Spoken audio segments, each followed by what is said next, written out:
Hi, everyone. My name's Richie. I also have Becca here with me, and I also have two more colleagues, Ayushman and Jayati, who are helping us with the webinar today. We have a webinar, quite a bit planned for the webinar today, so we're going to run into the webinar fairly quickly, and we have a lot of people joining in. We're still going to wait about a minute or two to see and have everyone join in, and then we'll start with the webinar. So bear with us for another minute here.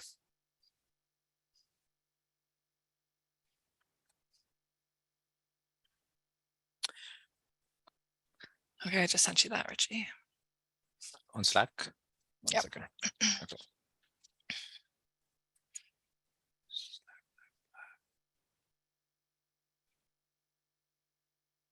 Oh, what's the email? Oh, my email, just Becca.Madigan. Yeah. Yeah, got it.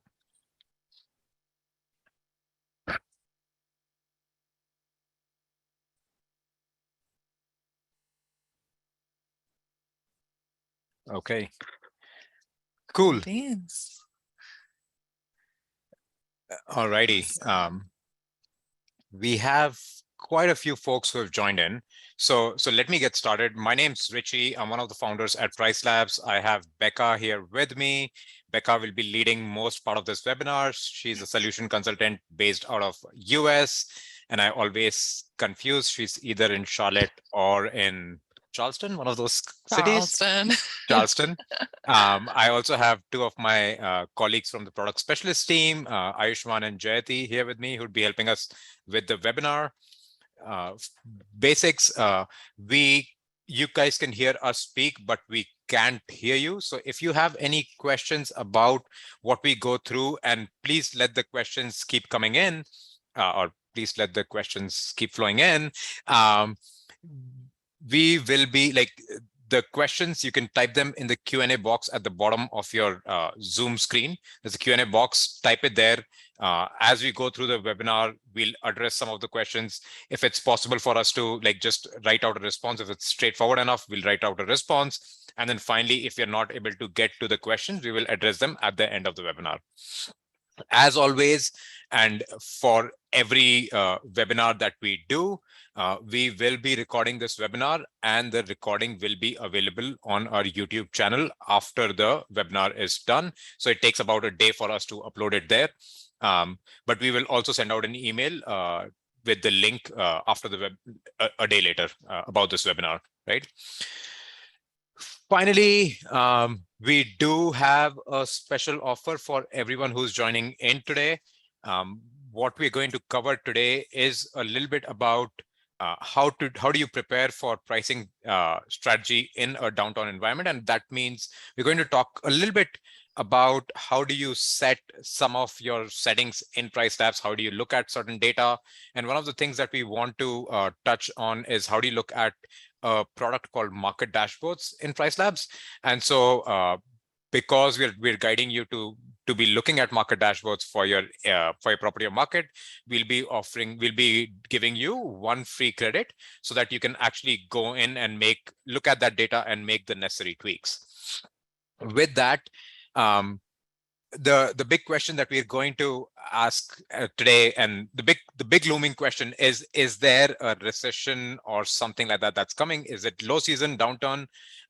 So before Becca and I get started, we do want to do a quick poll on what do you think, where are we headed? How was your listings performance over the summer and over the last 2-3 weeks? So I'm launching a poll. You'll likely see it on your screen show up. So if you can answer that, that will help us understand a little bit about how you guys are thinking. And then in the meantime, Becca, do you want to just take the reins and get started with the webinar? Yeah, sure. Oh, super cool seeing everybody responding to that poll. Awesome. Hey, everybody. My name's Becca. I am based out of Charleston. I'm currently in Arizona for a conference, which is pretty cool.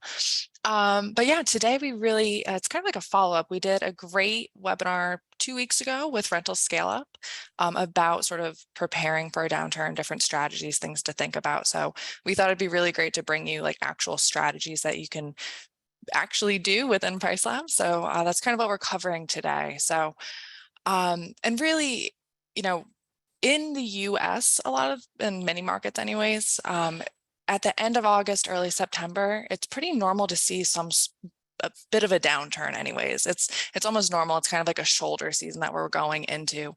But this year is a little bit different. You know, if you turn on any major news channel, you're going to hear about inflation, you're going to hear about recession.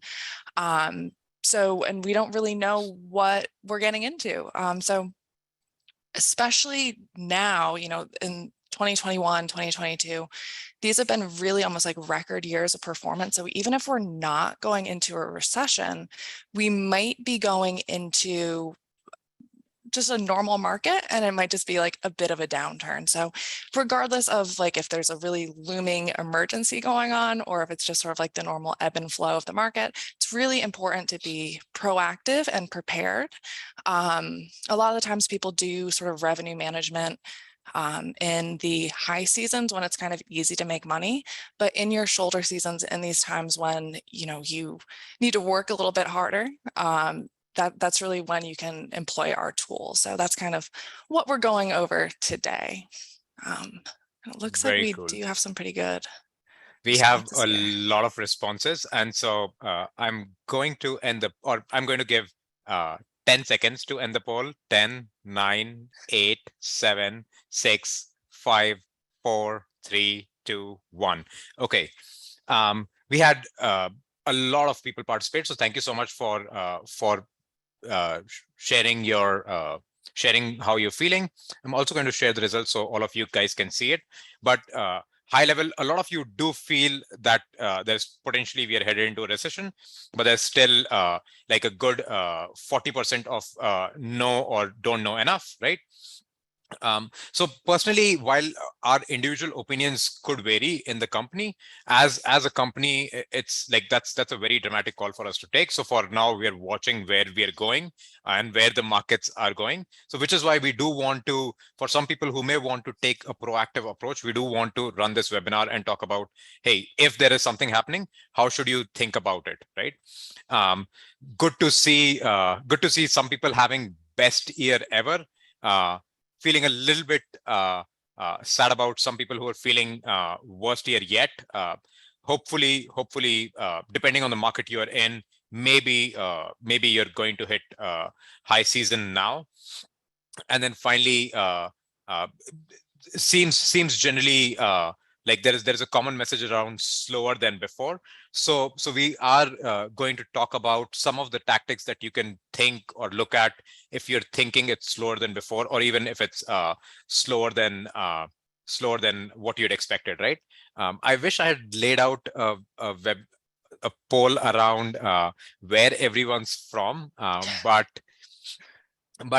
there's another poll that I want to quickly launch while Becca talks about the next topic, which is around how to think about some of the KPIs, right? While we do that, I'm also rolling out another topic just to understand what kind of folks have joined in the call. So please do answer the poll while Becca talks about the next topic. Cool. All right. Yeah, so I think kind of touched on this before, but revenue management isn't just something that we should do as a reaction, and it shouldn't be something that we do just when we're worried about what our bookings look like. We need to be proactive. We need to always be looking, 6 months down the road, a year down the road. So even though we're kind of focusing this webinar on that economic downturn that we might be facing, these are things that you should probably be doing. Hopefully we aren't going to have a recession. Hopefully things are going to be great. And you all just come away with a couple more tools to use just in your pocket. So essentially, take a look, take a step back. What you don't want to do is panic and just make these rash decisions without any data, without any plan. So think about your goals and think about how they might change as the market changes. So if we are seeing maybe more supply in your market than before, there's a lot more Airbnbs around you, you don't even necessarily have to have a slump in demand to see changes in your performance. So keep that in mind. Keep in mind the different KPIs that you can sort of monitor for both your own listings health as well as your market's health. So just wanted to kind of touch on some of those right now, just basic stuff, but we should always keep this in mind. So the first one that's super important is RevPAR. So we borrowed this from the hotel industry. It's essentially revenue per available room, but in short-term rentals, it's more like revenue per available night. So it's essentially you being able to answer the question, is it better for me to be more booked, or is it better for me to have a higher ADR? So I think we'll talk a little bit about midterm rentals, and I think this is an important indicator to pay attention to when you're trying to decide whether you want to rent for a month or not, or a longer stay. Occupancy, obviously important, the number of book nights out of the total nights available. Average daily rate, or the price that bookings are being made at. Your booking window, I think this is so key, and I'm going to kind of come back to this quite a bit. It's how far in advance your bookings are being made, and the booking window is very important because it can change. It changes throughout the year. It'll change year to year. But being able to understand what your booking window looks like will set you up to be able to create strategies according to the demand in your market. So if you are discounting, 2 months in advance and all of your bookings typically come in within 60 days, you might be missing out on, some revenue there because you're just discounting way too early. Length of stay, also super important, kind of tied to booking window. We'll talk about your minimum stay strategies in a little bit. And we'll go into the market dashboard, but if you aren't paying attention to how long the bookings are in your area, you could also be missing out. We'll talk about fragmented calendars, things like that. And then also pacing, just how quickly certain dates are booking, when they're booking, because even if you have like an average booking window of like 30 days, if you are in a market that is really reliant on events, football season's coming up, things like that, those dates might be booking much further in advance, and you might want to be paying attention to those sooner, right? Cool. The one thing that I would add is if you're in a very high season, it does make sense to focus a lot on your ADR, and occupancy kind of follows. Because it's high season, you're anyways going to hit a lot of occupancy. If you're thinking about low season or recession, you may want to turn to occupancy as your friend, where you're like ADRs may suffer, but you want to drive occupancy, because net the RevPAR, although this is my mistake, RevPAR is not equals ADR, or RevPAR is ADR times occupancy. But whether RevPAR or revenue, that's the key metric that we want to look at, which is the number of days occupied times ADR, or the RevPAR number, because that's eventually what makes your business tick. Generally, low season, maybe occupancy is your friend, and high season ADRs are your friend, right? Cool. With that, Becca, do you want to quickly talk about the 7 tactics, and then I can share my PriceLabs screen? Yeah, perfect. Yeah, so just wanted to share kind of 7 not easy, but simple ways for you to kind of think about your revenue management strategy when approaching a potential downturn, or just in general. So one, I already said it, do not panic. We're going to use data. We're going to actually be confident in our strategy. So even if there is a downturn, we're going to be prepared for it. We're not reacting once we notice that we don't have any bookings on our calendar. We'll start with the basics. So stick with us, but we are going to talk about reviewing your base price. This is kind of, again, the base price is the basis of most of our pricing recommendations. It tells us generally where you sit in the market. So super important to have that fine-tuned, as well as your minimum price. So if you have a minimum price that's too high, or a base price that's not, fine-tuned enough, and we're not hitting your minimum, that can definitely affect performance, especially when we're trying to stay a little bit more competitive in this sort of lower demand period. We'll also talk about stay restrictions, which I personally am a huge fan of. I love using those. A lot of the times we see really seasonal markets use stay restrictions mostly in their high seasons when demand is high and it's sort of easy to do. But if you're not using your stay restrictions in your off season or in low demand times, you could be getting a really fractured calendar, which is something that we really want to avoid. We'll go through a bunch of different discounting strategies too. All of those different customizations that we offer. A lot of the times we'll see people just kind of turn them on and say, oh, 20% within, 10 days. But we want to actually use those market dashboards, use the portfolio analytics, that data that we give you to actually inform those decisions that we're making and just the strategies in general. We'll think about other opportunities outside of pricing, even though we love pricing and we love our product. There's so much more to it. We're not going to pretend like this is the only thing that you need to think about. And then just generally review how to use those market dashboards or portfolio analytics and stay informed about what's going on around you. Cool. Thank you so much. Just quickly sharing the poll results for the customer type. We had, and a few people asked in the Q&A of like how many people are on the webinar. Now there are about 430 odd people on the webinar, and about 350 participated on this poll. There's a decent spread on how many people are in there. And there's a decent spread on the type of units. What I really like is a lot of people here are occasionally tweaking settings or frequently tweaking settings, and some pros. Because we are going to dive into and we're going to talk about how to tweak some of those settings. So I love it. It's the right kind of audience to have for this webinar. With that, let me share my PriceLabs screen. All right, Becca, take it away. Cool. So as I mentioned before, our first sort of number one strategy is don't panic. And I am guilty of this. I actually used to be a property manager. I mentioned this in the webinar that I did with Rental Scale Up. Approaching the summer of 2020 in Charleston, South Carolina, they shut down all of our rentals and we dropped all of our rental rates by 30% for the entire summer. And we had no idea that all of a sudden there was going to be this big pent up demand and the summer of 2020 would be the best ever. So we dropped all of our rates and we shouldn't have. We ended up having a lot of bookings book at a much more discounted rate than we should have. So don't panic, try to avoid doing just the overall, hey, let's just discount because we're scared that the market might be changing.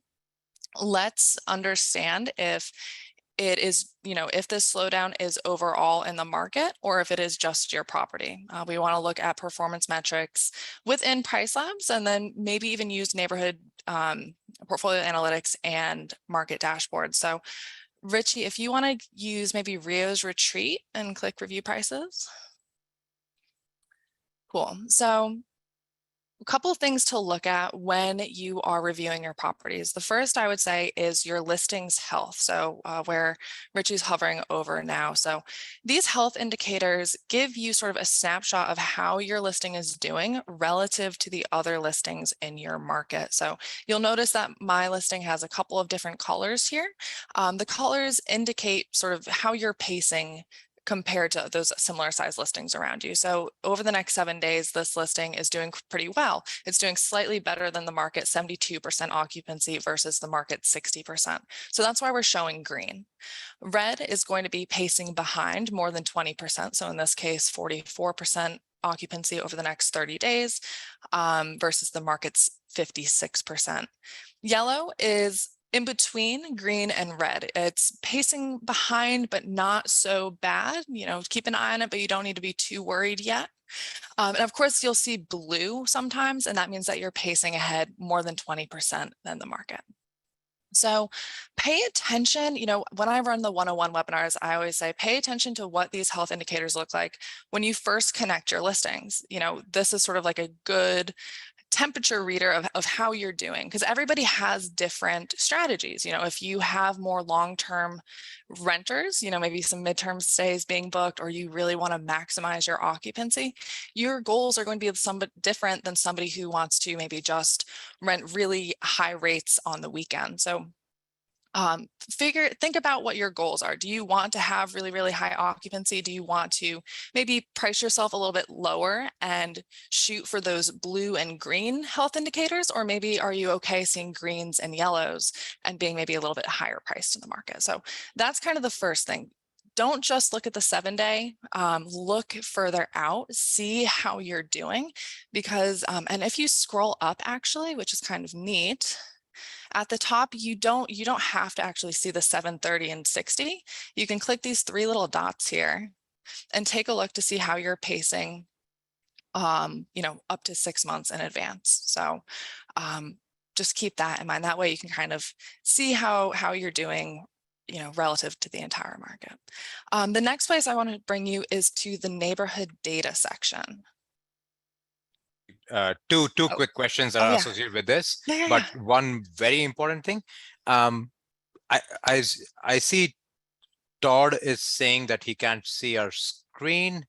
Can Oh, someone confirm in Q&A or in chat to saying like they can see our screen? Okay, some people said that's good. I got a few few okay. confirmations that oh no, stop now. We'll have 40. No, stop. We'll have 400. I can see it. Good. So Todd, if you can see our screen, there's likely something going on. Question: listing health, is it past or is it future? Forward looking. Yeah. So in this case, we're looking at 7, 30, 60 days. That's from today. So today, 7 days out, today to 30 days out, your booked occupant or booked or blocked occupancy compared to the market. Very cool. Okay. And then there's a question around what do the colors mean? It's so we can touch over it, but I do want to highlight while we're in the webinar, we spend a lot of time working on our knowledge base. So if you click this help button and if you search for say performance metrics, your an article will show up which talks about what does each of that color mean, so that you can like you don't have to remember it or take it down now. It's there for you. And then next question also is around, is it better to be blue or green? Oh, good question. It depends on your goals. Depends on the time of year. So just from my personal experience in Charleston, in off seasons, I would actually prefer to see like greens and yellows. I prefer to be a little bit higher priced. Maybe, thinking about shifting our goals when we are coming into maybe a low demand season, maybe we're going to start aiming for higher occupancy. So in that point, maybe I would say, hey, actually, I'm looking for blues and greens, or maybe more so blues. So it depends on the time of year. It depends on your goals, I would say. Very cool. Okay. Personally, I like greens more than blues. Blues is like I'm just pacing too far ahead and I have revenue opportunity where I want to increase my ADR. But again, going back to if it's high season, ADR is my friend, so I want to increase my ADR. But if it's slow season, I may want to look at greens more because blues more because I want to drive occupancy more than ADR. Cool. All right. Where do we go next from here, Becca? I think we're going to hop into neighborhood data, just kind of overview this a little bit. A lot of the times in sort of like I was saying in this late August, people will email us and say, hey, I stopped getting bookings. What is going on? And I'm not sure that this is a great market. This is Folly Beach in South Carolina, and they've got a pretty strong fall. But in a lot of US markets, you'll see kind of this really drastic just drop off in occupancy after August. So this is a good place to go just when you're not sure, even if it looks like you're pacing okay using those health indicators. If you're just like, man, I thought that I should have more reservations on the books. You can come to this page, see where your pricing is compared to the market, which is important. We're going to talk about staying competitive in a second. And then just generally see what occupancy looks like, because if there is, in a lot of seasonal markets, you'll see in the summertime really high occupancy, pretty sustained throughout the week. And then maybe after, August, it switches to maybe a weekend market where you're seeing higher mid or occupancy on the weekends, but very, very low occupancy during the weekdays. And that's going to definitely affect your goals and sort of what you're looking for in your listing. I'm not sure what's going on. Is it frozen? No, I'm not sure. I Okay. also see some people reporting. Let me just review this. I see some people saying that the neighborhood data for them is blank. I wonder if data science is doing something. Love it.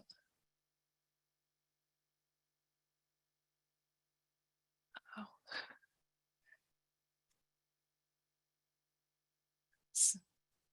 Because we've got 500 people following along. We've Oh man. broke it. No. No, no, no. No, it's okay. Sometimes I just find sharing my screen on Zoom just causes things to go so much slower for whatever reason. Okay. Everybody out there, cross your fingers. Everyone's. Okay. Well, we can come back to this. We can maybe take a look at market dashboards. I think, oh, something's happening.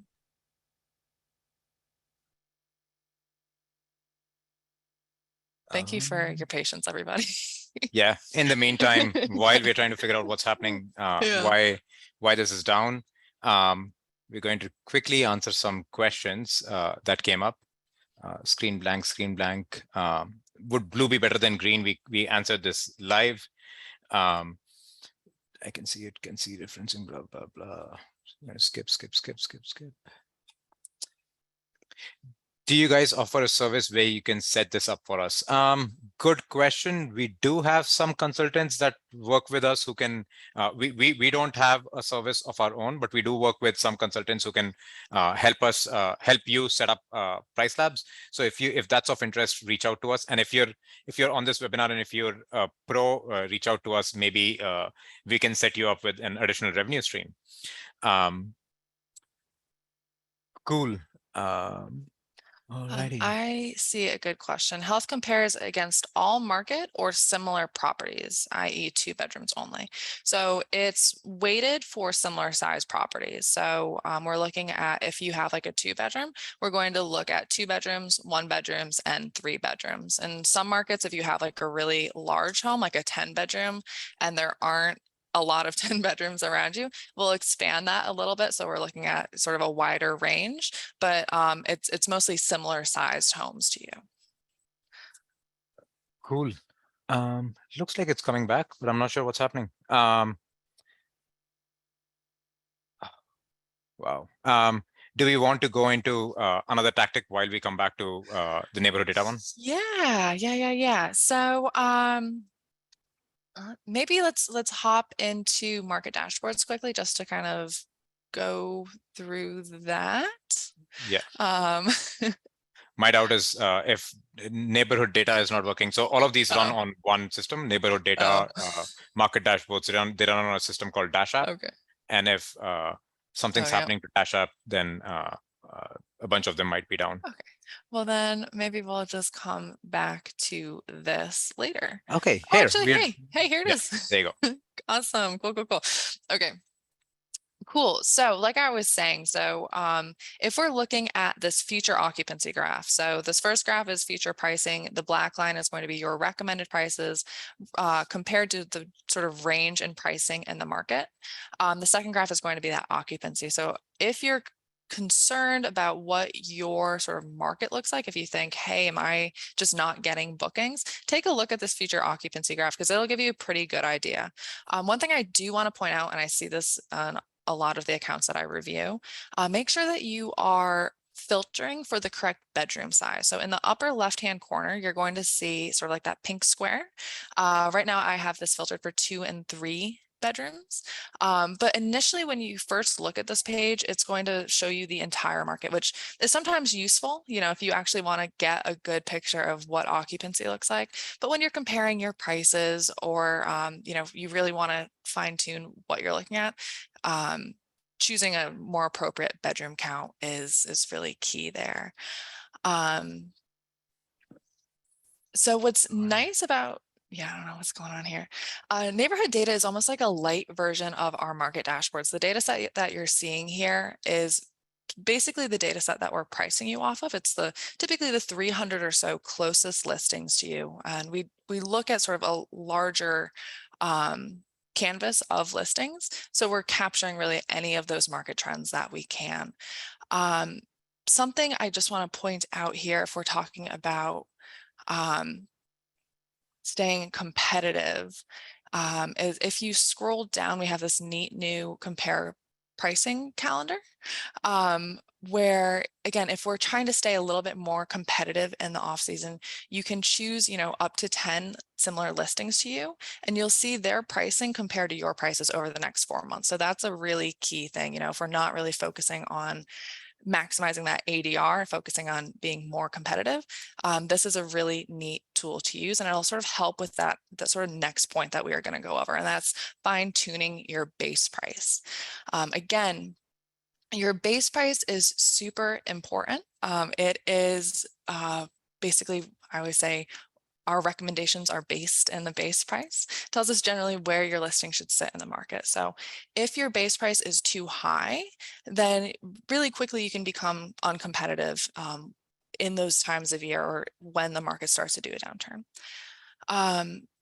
We do recommend new base prices, which is sort of a new thing that we started doing last year. We have recently improved the algorithm so that if you are seeing sort of lower performance in your market, you're more likely to see us recommending like lower base prices. And we did this because even if your listing has done really, really well over the past year, but your market is starting to see a downturn, we don't want to say, we want to be a little bit more aggressive now and to help you prepare for that. So go in every once in a while and click that Help Me Choose a Base Price button. And this is going to give you a new recommendation. Of course, we only recommend base price if you've been syncing for more than 10 days. So if you're new, you might have to wait a couple more days. I'm not sure what's happening. Oh no. Gotta love it. Yeah, interesting. But yeah, so we're more likely to recommend, lowering your base price now than maybe we were before. And that was a change that we've specifically done as we're, maybe approaching a downturn, which is pretty neat. Richie, how often would you review your base price, would you say? I do it like if I'm getting started with PriceLabs, my very first time here, it is probably once every 7 days. But once I'm used to it, it will be like once every 2 weeks. And then once I really get used to it, maybe once a month or once every 2 months, unless I know something is dramatically changing. So then we might change that. I do want to say, by the way, apologies, guys. Not sure what's happening on our Dash app today. You all use it, so it's slow, but it's not this slow. So something's off, but that's software in general. Cool. All right. Where do you want to go with this, Becca? Yeah, so one thing that's important is that you're not going in like every day and adjusting your base price. Sometimes, it's going to affect your pricing all year long. Keep that in mind. So if you're going in and dropping your base price 20% because next week isn't booked yet, you're actually going to be affecting your pricing long term. So make slight adjustments, go in and check every once in a while. If you're concerned about sort of your overall performance, if you're looking at your health indicators and you are just really behind over like the next, 30 days, 60 days, 90 days, 120 days, then yeah, maybe we should make an adjustment there. But we're going to also get into a bunch of discounting strategies so that you can set up that are like time-based instead of just saying overall, let's just drop prices across the board. So again, really helpful to do this because we aren't accounting for things like inflation. We aren't accounting for things like just more supply in your market and you needing to be more competitive, just generally having to lower your prices across the board. But I wouldn't just go in here and drop your prices without really thinking about some of the other strategies that we're going to do. Cool. Okay. Awesome. Next is our minimum price. So the minimum price, I'm sure you all are pretty aware of how it works, but I just want to touch on it again. The minimum price Becca, exists out. Yeah. before we head out of base price, Oh, yeah. one thing that I want to chat about is our seasonal pricing. Although we normally don't recommend you to tweak with seasonal pricing, but if you go into customizations and click edit,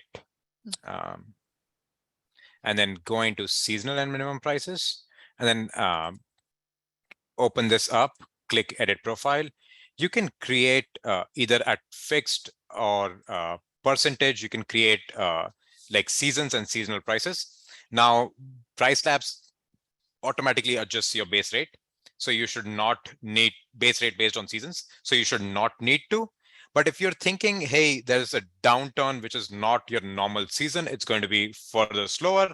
You may want to create like a quick season and say, hey, I want to reduce rates for a certain time, right? But do note that once you create a season, it like recycles every year, right? Mm-hmm. So the other thing to do here is like you're saying, you're feeling, hey, I'm feeling for say month of September and October. I don't know what's going to happen in November, but month of September and October, I'm feeling that there is a little bit of a recessionary pressure. Not sure what's happening. I am going to go in and do like a drag select across dates. Drag select across dates and make it like, okay, till October 31. I don't want to tweak the prices, but I want to add a percent change and maybe I want to drop my prices by 10%. That's effectively you dropping your base price just for those periods by 10%, right? So that's number one of the tactic that we wanted to review with you, which is review base prices. Review base prices would help me choose a base price tool. Once you've like if you're new to base price or PriceLabs, do it once a week for the first 3-4 weeks. After that, do it maybe 2 times a week for 3-4 weeks, and after that, maybe once a month or so. And then once you've done this, if you think there is something happening in the market that is changing, etc., then you may want to come in and look at base price again, right? Finally, on this, like I said, if you specifically feel like there are certain seasons where you want to discount further, you can do that on seasonal profile and do base price help there. Or secondly, you can create an override with that. So that's the base price. That basically moves your listing up and down based on where it is in the market, right? So relative position in the market. Cool. Becca, you want to go to minimum price? Yeah. So minimum price, as I was saying, exists outside the algorithm. So at no point, so right now we have a minimum price of 100 on this listing. At no point are we going to say, hey, let's drop the price to the minimum. So it doesn't actually have any effect on our recommendations. The only time you'll see your minimum show up on our calendar is if we would be recommending a price below your minimum and we're hitting that floor that you've set. So keep that in mind, because if you just adjust your minimum price down and you're not actually seeing your minimum on any dates, you're not actually going to be changing your prices at all. So if you want to lower your prices and you're not seeing your minimum, that might be a base price adjustment or a tweak that you're going to have to make to some of your discounts. If you're seeing, your minimum price across the board on all of your weekdays, then that's kind of an indicator that you might want to make a tweak to that minimum. Now, choosing a minimum price, we typically don't recommend a minimum because it's very sort of personal to your operations. We don't know how much it costs for you to do a turnover. We don't know if, teenagers will rent your house and destroy it. If you rent it for less than $100 a night, you know your market, you know your home, you know your costs better than we ever could. So that's why we really leave it up to you. But we can help you choose it based on that data. So if we hop back into the neighborhood data, All right. I've just heard from our engineering, and it seems like that a lot of people hopping in at the same time is driving the search for our servers. So if you could just follow along and not go into click everything together with us, it'll help. Our engineering will look at and say how we can scale it so that we don't run into this issue again. But if you don't mind, observe for now, and then recording will be available, and then you can follow along. Awesome. Cool. Awesome. Love that everybody's participating though. That's super cool. Sorry about that, y'all. Cool. So now we're going to focus on this future prices graph. So when you're choosing your minimum, what's the point? So again, we're wanting to be more competitive during these downturns, during these maybe low demand periods or maybe recessions that we might be coming into. So what that means is we want to be as competitive with the market as possible, but we don't want to necessarily drop our prices to nothing if nobody else in the market is going to. So what I would recommend doing is making sure that your bedroom count is appropriate, of course. So maybe this is a 3-bedroom, but I also want to maybe be competitive with 2 bedrooms in my market. Because again, I will take whatever booking I can. It is a recession and I'm just trying to maximize my occupancy. And what we can do is take a look at this future pricing graph here. Now, the goal is to figure out kind of what the bottom of the market looks like. Where do I need to drop my prices to in order to stay competitive and maybe get some of those last minute or really low demand bookings, right? So if you hover your tooltip over this pricing chart, you're going to see a bunch of different metrics come up, a bunch of different prices, essentially. I want you to focus on the last price, the market's 25th percentile. So really kind of the lower end of pricing that we're seeing in the market.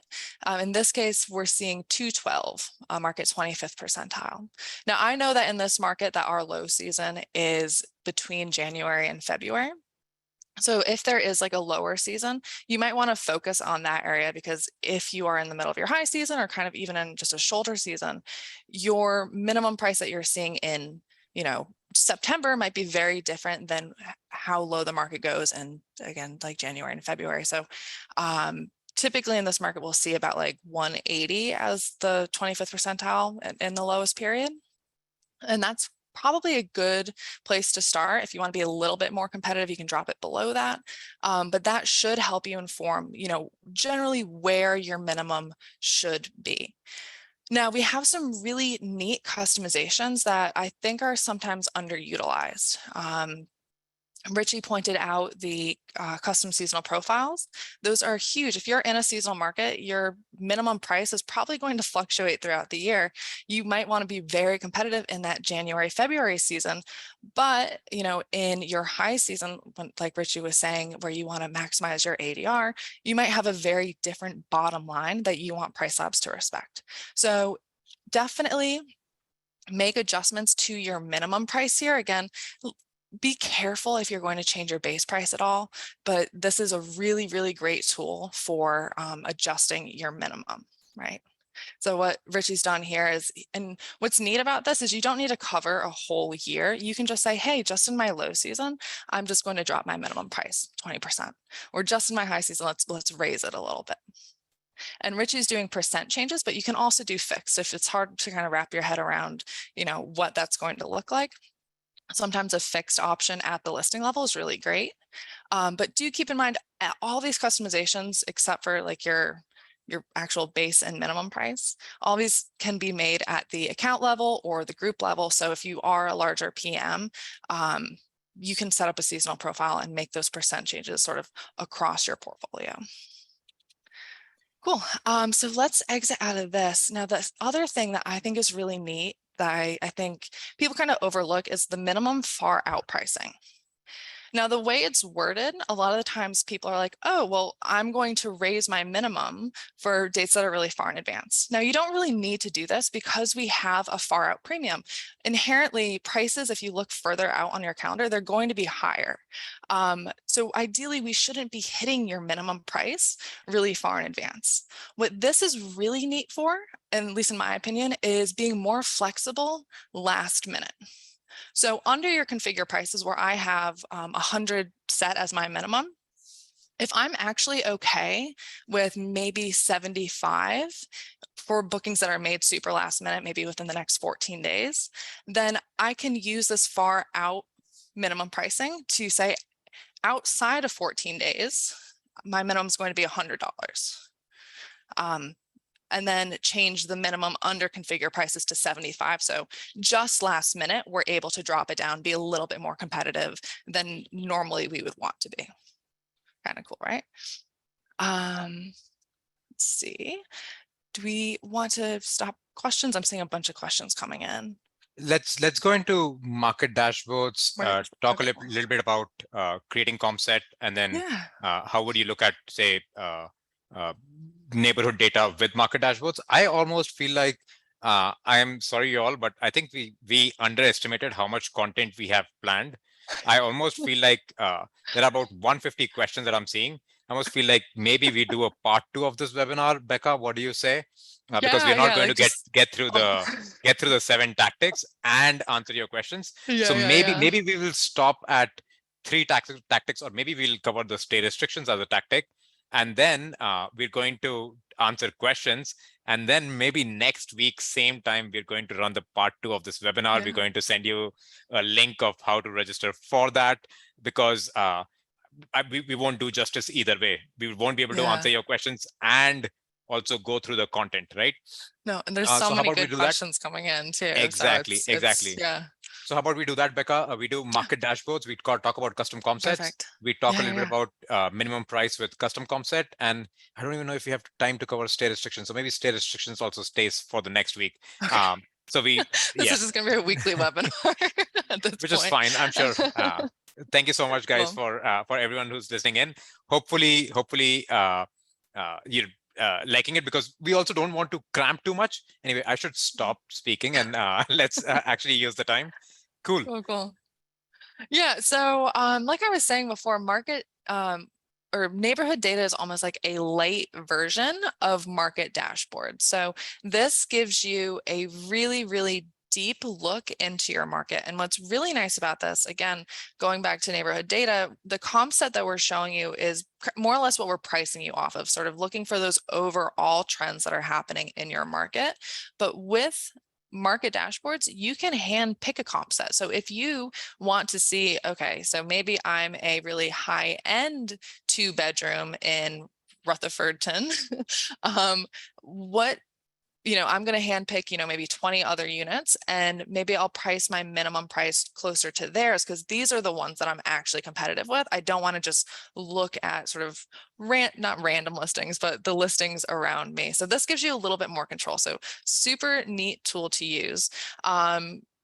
All these dots on this map, you can click on them and actually see all of the listings that we're picking up. So if you want to say, hey, I only want to see listings with professional photos, that's a really neat way to do it.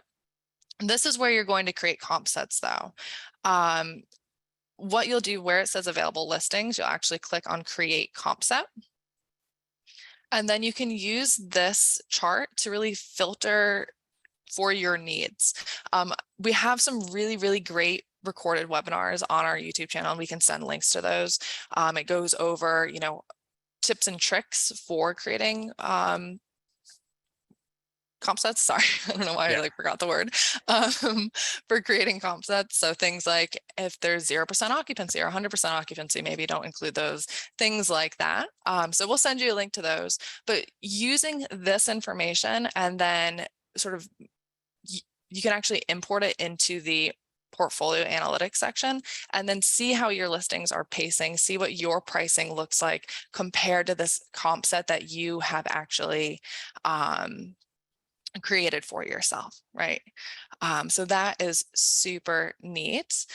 Another thing, just while we're in here, seeing we're kind of just talking about market dashboards, when we're trying to stay competitive with the market, pricing isn't the only thing to kind of pay attention to. So your daily rate isn't the only factor that your guests or potential guests are seeing. So at the bottom of this report, again, once you've created that specific comp set, you can look at, just those competitors that you really feel like you're in competition with.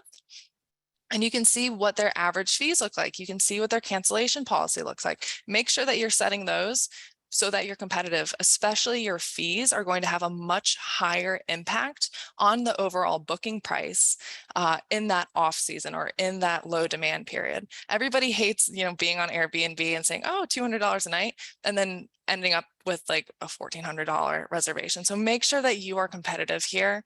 Cancellation policies, fees, all that good stuff is sort of right at the bottom of this report. Very cool. Okay. Cool.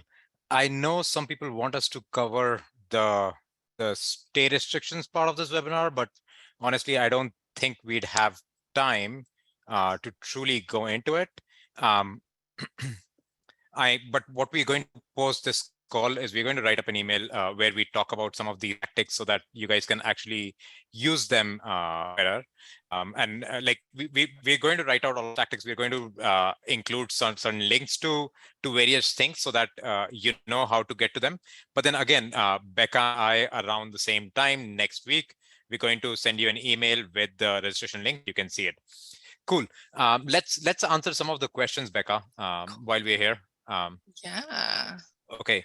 How do we access market dashboards? I'm actually going to skip through basic questions and I'm going to try to answer some of the good ones. Becca, if you can do the same thing as you go through.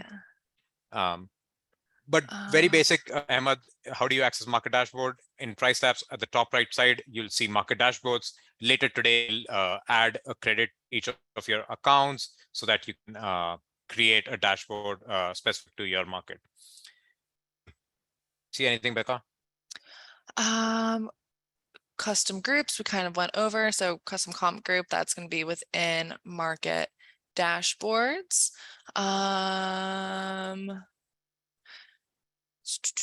Isn't necessarily, right.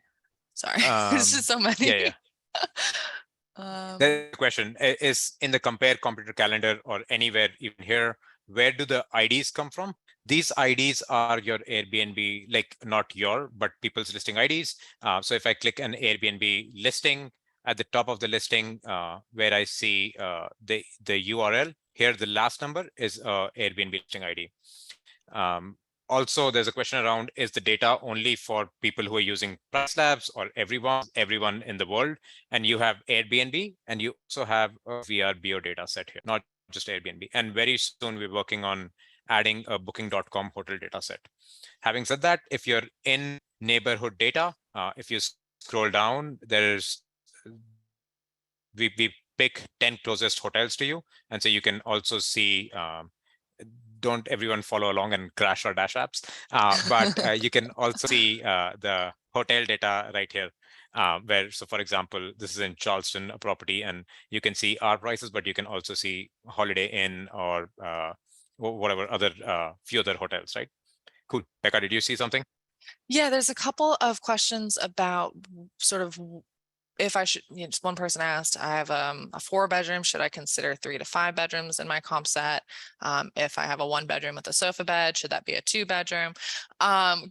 Good questions. It really depends on your listing, and it really depends on sort of who you're trying to be competitive with, right? So if you are a 4-bedroom and in your low season, you want to be also competitive with the 3 bedrooms, then yeah, maybe consider the 3 bedrooms in your comp set. You know, if you are a 4 bedroom that has a room with like 10 bunk beds in it, then maybe, you know, you're going to sleep a lot more than your average 4 bedroom. So you might want to consider 5 bedrooms as well. I would, you know, play around with those sliders. Typically when there aren't, you know, 500 people following along, it loads a little bit quicker. So you can actually see how things change as you're just looking at the 3 and 4, just looking at the 4 and 5, or the sort of range as a whole. And that sort of goes for, you know, any sort of bedroom count that you're with or you have. Cool.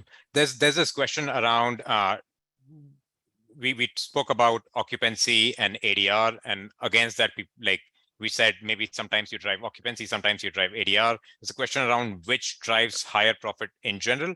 I guess it depends a little bit, but generally, if you have high ADR, low occupancy, you're doing the least amount of operations that should result in a high what do you call high profit for you. But it really depends on if you own the property, if you have a mortgage. That there are so many factors that you need to think about when you're thinking about which one generates more profit for you.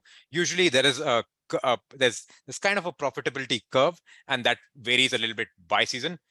So it really depends whether one option generates more profit or the other. Really dependent on the operations. We had a couple questions about, so are you looking at amenities like hot tub or location like lakefront or design when you do the pricing strategy? So again, the comp set that you're seeing within neighborhood data is sort of like a larger set. It's again, we're canvassing just to try to see what demand is existing in the market. But that's where those comp sets within market dashboards come in, because you can filter for things like hot tub. You can filter on the map and actually circle all of the listings that are lakefront. I think waterfront is an option that you filter by. But yeah, hopefully that clears that up. Cool. There's a question around because I'm only taking questions that are specific to what we've covered. There's a question around how do you determine 730, 90? Should it be this? Should it be something else? Depends on your market, right? We like for most of you, you should have this portfolio analytics tab. If you hop into portfolio analytics tab, you will see booking windows. I don't want to open it because I know all of you will open it, and then the system will start crashing maybe.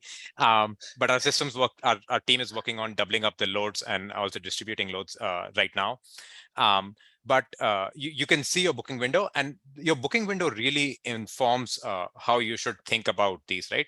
So if say your booking window is very last minute, there's not a whole lot of point for me to look at 90 days out, right? I want to see maybe last 3 days, last 10 days, last 30 days, right? But if my bookings are like a month out, 2 months out, I may want to look at my last 15 days and then look at 30 to 45 days and then 45 to whatever, 30 plus days and maybe 90 plus days, right? So it really depends a little bit on your booking window. You can find your booking window by clicking the portfolio analytics, and you'd see certain tools. I'm going to try it and see if it works. If all of you don't follow me along, it will work. So yeah. Let's see. Okay. And here we go. That's a good sign. While this is loading, I did have a question. I lost it. So somebody asked the updated recommendation. So when we did the base price help, the demo account that we're using sometimes uses a seasonal profile. So you saw recommended, it was like a % change. If you're using seasonal pricing, we won't recommend like a straight base price for you. We'll recommend changing your base price by a percentage. So that's why you saw that. That's kind of a edge case. Cool. You'll generally see like an average lead time here. For example, you're seeing average lead time for this period, and it's compared against the last period. So that tells you lead time and booking window we use interchangeably, but they're the same metric. Cool. I see an important question here, which is like, does PriceLabs help determine what your season is? Is it slow season or regular season or whatever? Yes. In normal course, what will happen is PriceLabs, we look at past few years of data. we cluster the world based on what booking trends look like. Based on that, we come up with seasonality patterns, right? So in general, we figure out what the seasonality is, right? We also look at forward-looking data to saying, is that seasonality still applying? Should we reduce things? Should we increase things, right? But having said that, like the whole point of us saying, like PriceLabs will do it, will catch up. But sometimes you may want to be a little bit more proactive, which is why we were talking about how to think about some of the base price adjustments or seasonal adjustments, right? Now, one of the other questions that came up that's like the most important one, because oftentimes many of you are not sure how to access certain things in PriceLabs, right? If down below, if you see this question mark, if you click this question mark, and if you search for most things, something will come up. And by the way, if you search for something that you can't find, our team constantly monitors what's being searched so that we can write an article for it, which also means be kosher when you search, because we're actually reading what you're searching. But this is where, again, if you click this question mark and if you click this search button, whatever comes up, like whatever you type, mostly something will come up about a help article that we've written about this. Cool. Michael asked, does base price factor in any per person considerations? So I'm assuming that's like additional person fees. We don't. We're really just looking at the sort of base pricing that we're seeing on, or the daily rates that we're seeing on Airbnb or Vrbo. Well, we're not tying you to the rates, but that's what you're going to see in that market, either the market dashboards or the neighborhood data when you're comparing your prices to the market. Extra person fees are interesting. Typically, I'll see those. It's actually kind of an interesting strategy that you can try if you have a larger home. If you want to be more, say you have a 6-bedroom, and you're one of the only 6 bedrooms in the market, but you want to be more competitive with maybe the 3 or 4 bedrooms, you can set a base price that's more in line with maybe the smaller home size, have your regular pricing be more competitive with those smaller homes, but then use the extra person fee to sort of offset that for when there are actual larger groups that are staying with you. And you can see the extra person fee information in market dashboards, I believe. Okay, very cool. Cool, we're almost at time. Like I said, we're going to do a couple of things. We're going to send out the tactics via email with some links. Number 2, all of you, we're going to add market dashboard credits. Number 3, we're also going to send all of you a link to register for the next webinar so that we can cover up on the questions on the remaining 4 tactics. And finally, some of the questions that you've asked, I know we haven't gotten to a lot of them. We're going to get back to you via email for those questions. Once again, thank you so much for joining in. Thank you so much for also testing the product and making us realize that if we have so many people using a certain part of the product, it's crashing. So our team's now working on distributing the load of how that works. But thank you so much, everyone, for joining in. Hopefully, this was a helpful webinar, and if you'd like us to do more of these, it would be helpful for us to also hear like some feedback on what should we change, etc., about the webinar. But thank you so much for joining in. We're going to get back to you with the things that I promised, and yeah, that's really it. Becca, any closing questions that you saw, or any closing thoughts? No, there's so many. We'll be getting back to all of y'all in due time. But really great questions. Thank you all so much for showing up today. Thanks for spending your Thursday morning, afternoon, evening with us. Really love seeing the turnout. It's really, really cool. Really appreciate it. Thank you so much. Take care, guys. Bye now.